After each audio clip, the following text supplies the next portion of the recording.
Okay, today we're going to talk about the sampling distributions and the central limit theorem. So, what is a sampling distribution? It's going to be the probability distribution of a sample statistic that is formed when random samples of size n are repeatedly taken from a population.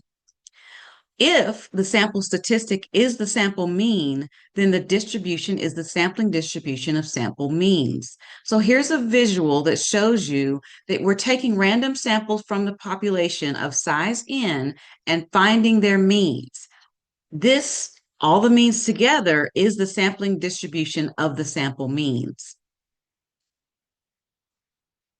Okay, so some important formulas for us to remember. The mean of the sample means is equal to the population mean mu. Okay, so the mean of the sample means is equal to the population mean mu. The standard deviation of the sample means is equal to the population standard deviation divided by the square root of the sample size n. Remember, we have n sample sizes pulled from the population, called the standard error of the mean. Now, if this is the standard deviation, we know that the variance is going to be equal to the standard deviation squared. So if we square what we have here, it would be the population standard deviation squared divided by n, because the square root of n squared is just n. And we're going to need this later on when we process through some of these problems. Let's look at question 2 of our homework.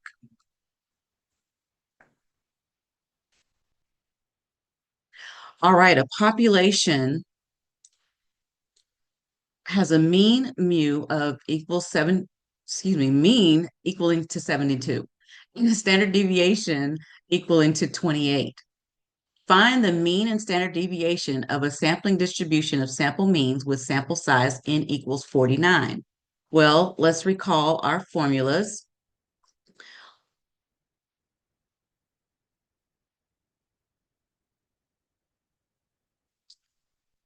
The standard error of the mean, also, we've got the mean and the standard error of the mean. And then they want the variance? No, they don't want the variance. So we don't need to report that value. Okay. All right. So now the mean of the sample means is going to just be the mean of the population, which is 72. So we'll enter that in. Now, to get the standard deviation of the sample means or the standard error of the mean, we're going to need to do a little calculation.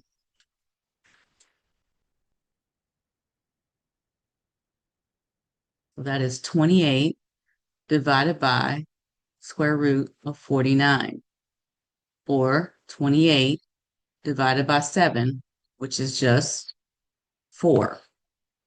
And so we'll type a 4 in here. And that's it. Voila, we've done the calculation for the sampling distribution of the sample means, standard deviation, and mean. Okay. So now let's do another example. The number of times 4 people go grocery shopping in a month is given by the population values 1, 3, 5, and 7. A probability histogram for the data is shown. You randomly choose 2 of the 4 people with replacement.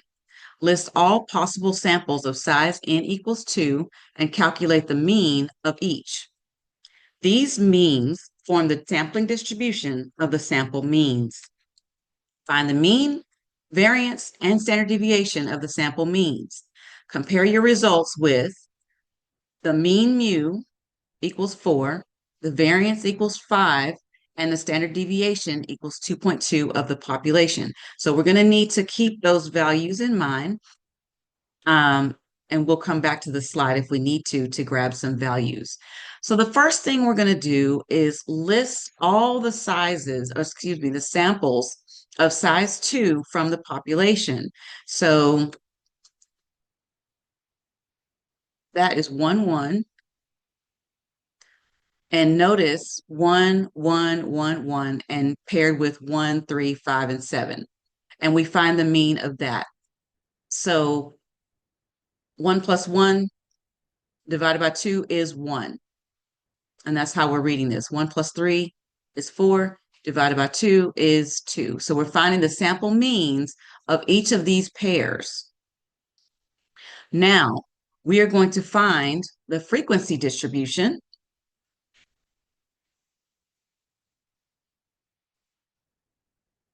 of each of these. And so I just want to make sure we understand where all the numbers are coming from. So a mean of 1, our frequency was just 1. We only have one value with a mean of 1. A mean of 2, we have two values with a mean of 2. So here's one of them here, and here's a 2 there. So a mean of 3, we have 3 of those values. That's why our frequency is 3. So I'll put a box around the 3's. And so on. That's how we get our frequency values. Then we take the value frequency and divide it by 16, each one of those. Okay. Once you do that, we can construct the probability histogram. And so notice 1 out of 16 is 1, and it looks pretty symmetrical here.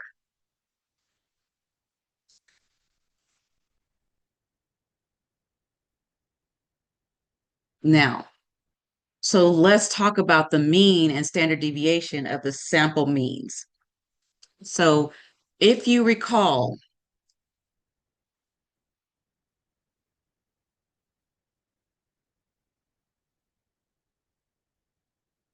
the mean mu was 4, the variance was 5, and these are from the population, and the standard deviation was the square root of 5. So now let's see where all these values come from. So mean mu is equal to the same 4 here. So there's 4. The variance, remember we said for the sample variance of the sample means, it is this population standard deviation divided by the sample size. In this case, they said samples of size 2. So that's going to be 2, and this 5 we've taken straight from this value here. So that's the 5 divided by 2. Then we take the standard deviation, or the square root, excuse me, to find the standard deviation of the sample means. We take the square root of 5 divided by 2, which is 2.5. And it's approximately 1.6. So that's where we're kind of grabbing all our values from in order to process through each of these metrics. Okay, so these results satisfy the properties of sampling distributions because the mean of the sample means is equal to mu, which is 4, and the standard deviation of the sample means is equal to the standard deviation divided by the square root of 2, which we found to be 1.6. So let's hop skip over to the homework and see what questions we could answer based on this information. And we are looking at question 4 first. The graph of the waiting time in seconds at a red light is shown below on the left with its mean and standard deviation. So this graph on the left is what we're looking at. Assume that a sample size of 100 is drawn from the population. Decide which of the graphs labeled A through C would most closely resemble the sampling distribution of the sample means. Explain your reasoning. Okay, so we have found formulas on how to calculate these values. So let's just see. In our reference graph, well, let's pop it out, make it a little bit bigger.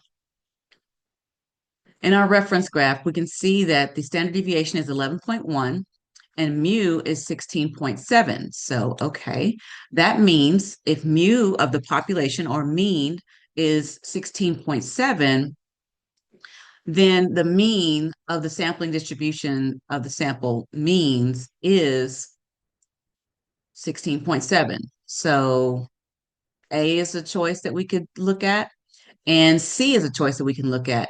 B is going to be automatically eliminated because the mean is not correct on answer choice B.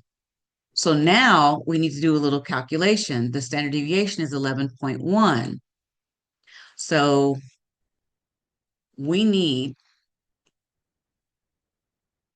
the standard deviation of the sampling distribution of the sample mean. So what we need to do is take that standard deviation, 11.1, and divide it by the square root of, and they said sample size of 100, 100, which is 11.1 divided by 10, which is equal to 1.11.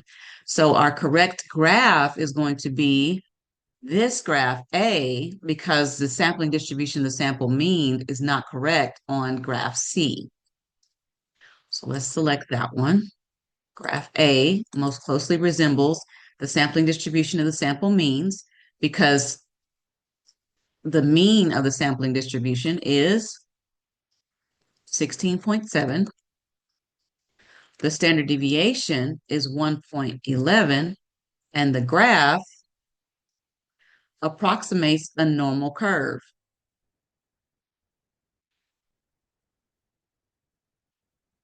Check the answer. And we're going to talk about how the approximations occur as well. Let's look at question 6. Now, this one is going to be a bit longer. For the following situation, find the mean and standard deviation of the population. List all samples with replacement of the given size from the population and the mean of each. Find the mean and standard deviation of the sampling distribution and compare them with the mean and standard deviation of the population. The word counts of 5 essays are 505, 630, 555, 612, and 570. Use a sample size of 2. So I'm going to open this in StatCrunch.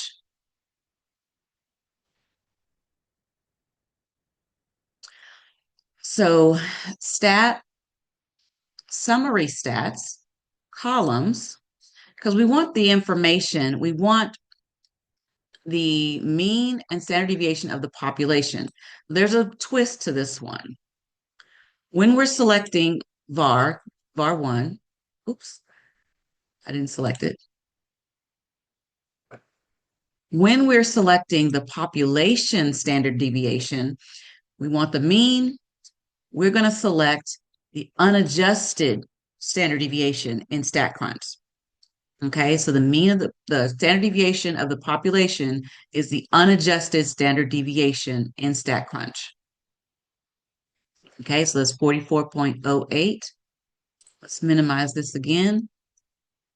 And the mean of the population, 574.4. All I did was take all of these numbers, add them together, and divide by 5 because there's 5 values there.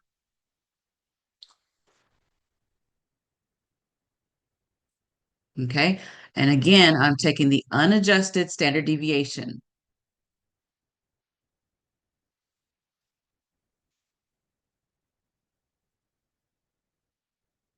Okay.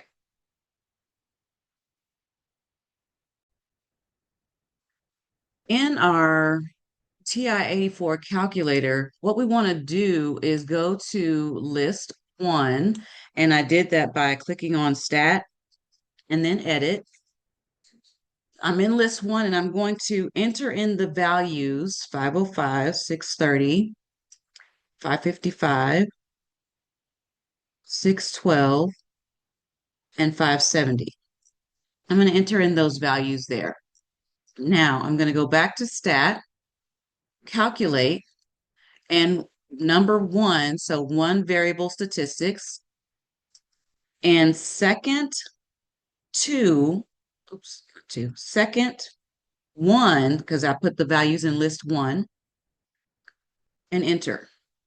Notice here at my mean is 574.4, yes, and I'm using the population standard deviation, which is 44.08. So that's how you do this in the TI-84 calculator.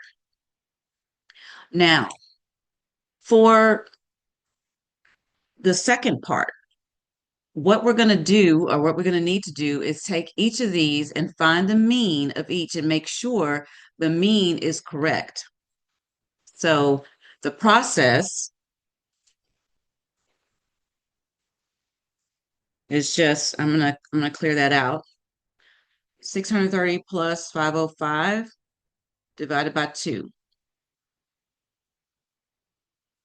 567.5. So I would make a check mark here that that is correct.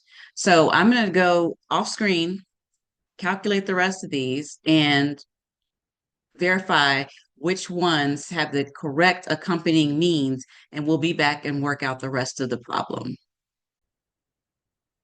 Okay, we've got them all filled out. We're going to check the answer. So at least one of my answers is incorrect. So let me go off screen and see which one that is.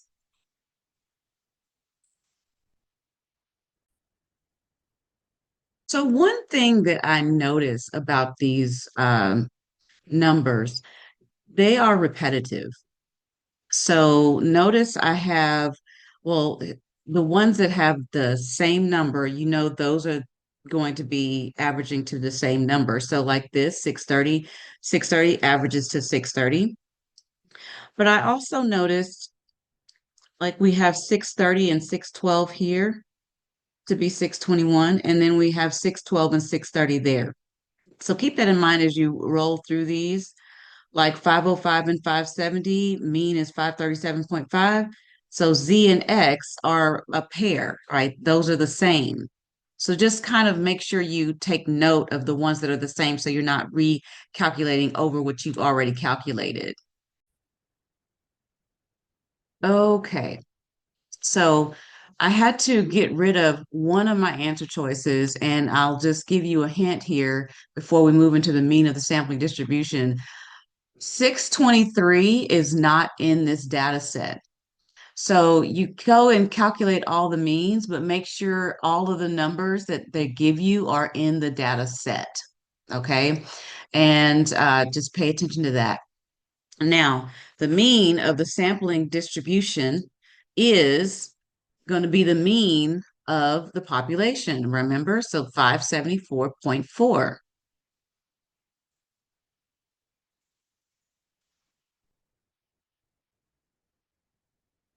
The standard deviation of the sampling distribution is going to be the standard deviation of the population divided by the square root of n.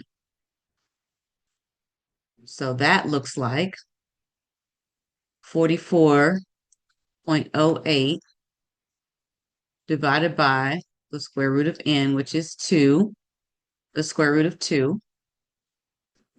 And we'll get our handy dandy calculator for that. Okay. And 44 divided by the square root of 2, 31.17.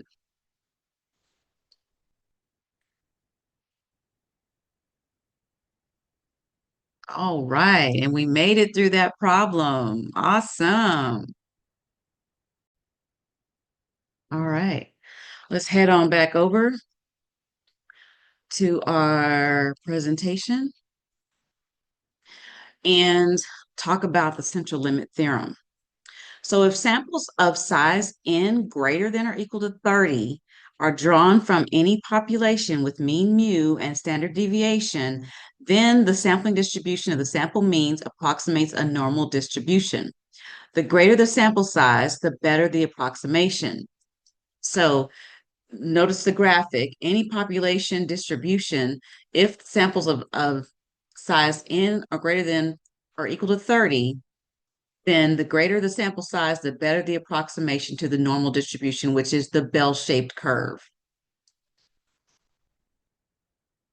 If the population itself is normally distributed, then the sampling distribution of the sample means is normally distributed as well. In either case, the sampling distribution of sample means has a mean equal to the population mean. And this is just kind of the recap. The sampling distribution of sample means has a variance equal to 1 over n times the variance of the population. Now, we already discovered this from actually squaring the standard deviation. And there are our formulas again. All right, let's put this into practice. A study analyzed the sleep habits of college students. The study found that the mean sleep time was 6.9 hours with a standard deviation of 1.5 hours. Random samples of 100 sleep times are drawn from this population. Find the mean and standard deviation of the sampling distribution of sample means, then sketch a graph of the sampling distribution. Well, the mean and standard deviation, the mean was just going to be the same as the mean of the population, which is 6.9, and then the sampling standard deviation of the sample means, or the standard area error of the mean, is going to be the population standard deviation over the square root of n, which is 100. And so that is 1.5 over 100. And so that gives us 1.5 divided by 1.5 divided by 10, because the square root of 100 is 10. So we get 0.15. This should be the square root, and 0.15. Okay. So just applying the formula, notice the distribution of all sleep times is a little lopsided, but again, when you have random samples of greater than 30, we approximate the normal distribution.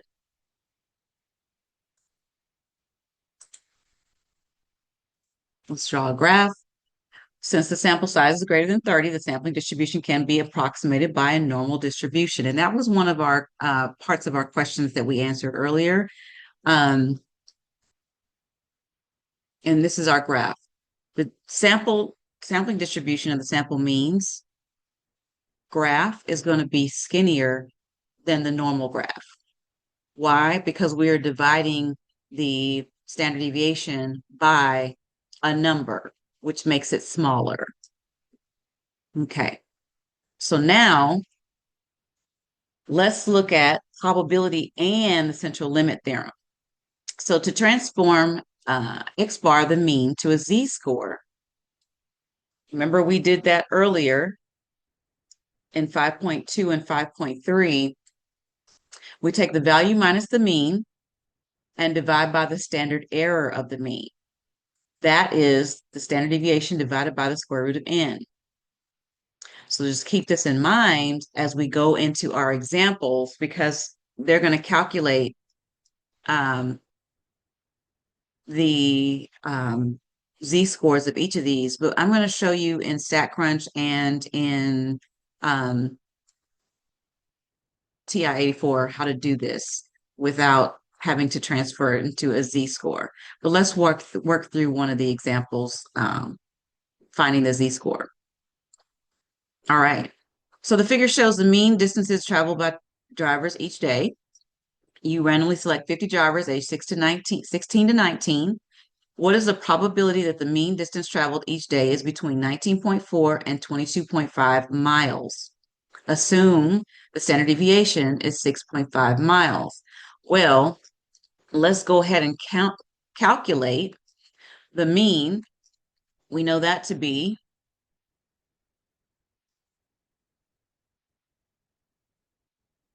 for 16 through 19, age is 20.7. And then we get that right from the top car here.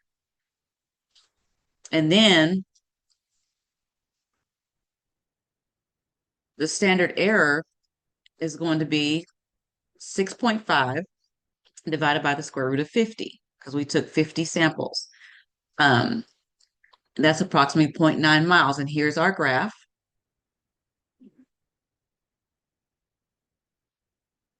Now let's transfer these into z-scores.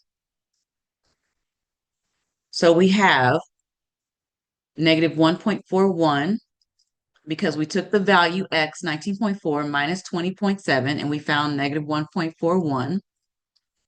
And then we found 22.5. We have that minus 20.7 over the standard error, and that's approximately 1.96.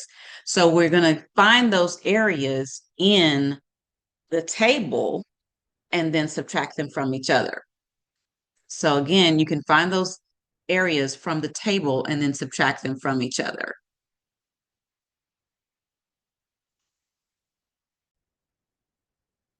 All right, let's start with the calculator version. And I want to clarify here, this 6.5 divided by the square root of 0.9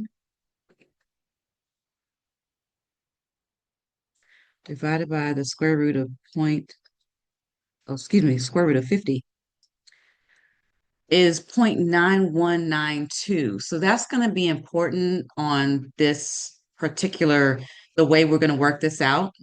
So what you want to do is go to second vars, normal CDF, and when we put in the lower bound first, and we know that to be 19.4 to 22.5. Put it on the screen. 19.4 to 22.5. And then comma, the mean, which was 20.7, and the standard deviation. I suggest using the standard deviation from that you just calculated and hit enter. We get 0.8962, and in here is 0.8957. So we're actually pretty close to what they have here. If we rounded to 3 decimal places, we'd have the same number. Okay, so now let's look at StatCrunch.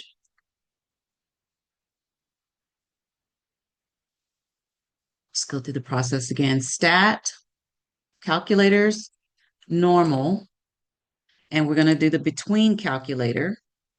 The mean was 20.7. The standard deviation or standard error of the mean is 0.91923816. I just put them all in there because I want to get as close as possible to the correct answer.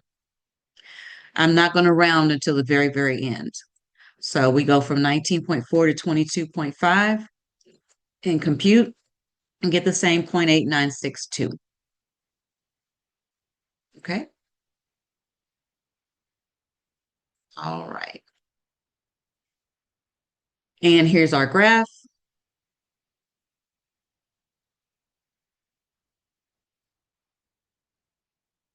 And another example. The mean room and board expense per year at 4-year colleges is 11,806. You randomly select 9 4-year colleges. What is the probability that the mean room and board is less than 12,250? Assume that the room and board expenses are normally distributed with a standard deviation of 1650. All right. So we know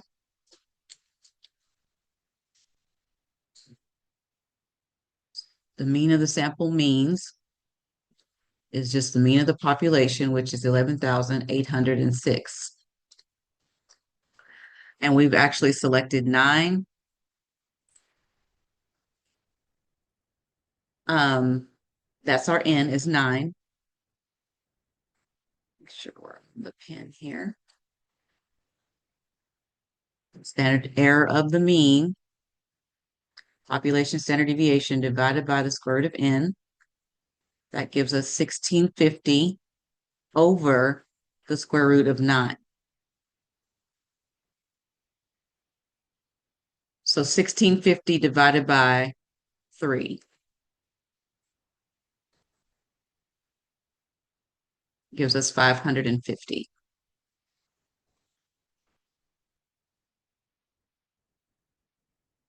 Okay. So now we need to use that information to find, assume that the room and board expenses are normally distributed with a standard deviation of 1650.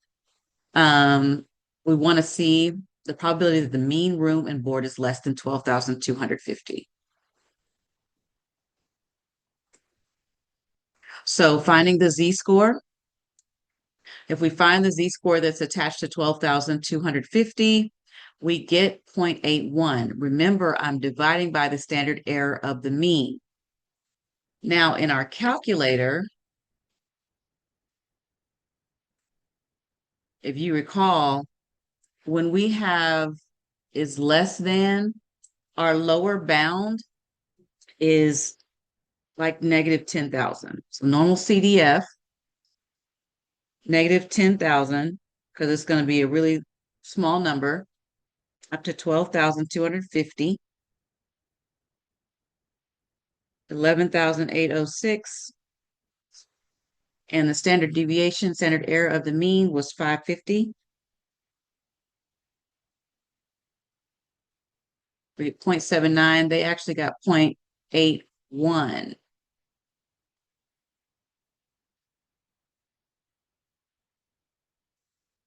There we go.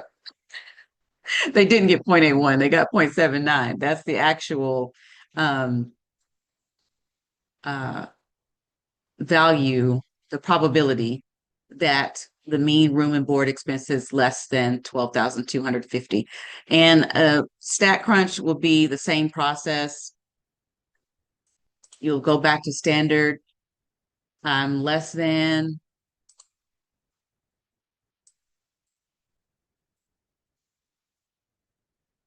and my mean was 11,806. Standard error of the mean was 550. Probability less than 12,250, 79. So 79% is the probability. And that ends our show on 5.4. Hopefully you gained some insight and you got some calculator knowledge as well as StatCrunch, whatever you want to use, whatever technology you want to use is okay. All right, have a good one.